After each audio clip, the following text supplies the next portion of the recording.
Dopo alcuni anni di assenza, Nuoro torna a ospitare una competizione rallistica. Il 19 e 20 settembre si svolgerà nel Nuorese il Rally Isola di Sardegna, trofeo del Vino Canonau, quarta tappa del Sardinia Rally Cup. Il programma della manifestazione è stato illustrato stamattina nel corso di una conferenza stampa. All'incontro sono intervenuti tra gli altri Mauro Nivola, presidente del Mediterranean Team, Mauro Azzei, presidente della scuderia Portocevo Racing.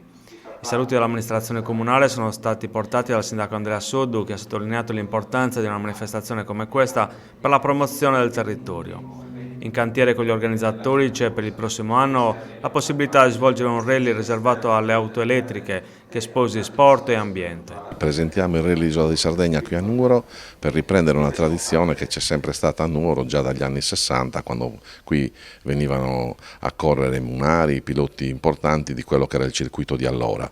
Poi Nuoro in autonomia con l'Automobile Club per tanti anni ha realizzato 13 edizioni di questa manifestazione, adesso si era fermi e siamo riusciti con la nostra organizzazione in accordo con la Portocervo Racing a inserire la manifestazione nel circuito del Sardinia Rally Cup, quindi con 4 eventi, e vogliamo che Nuoro sia di nuovo protagonista dell'automobilismo sportivo nel territorio.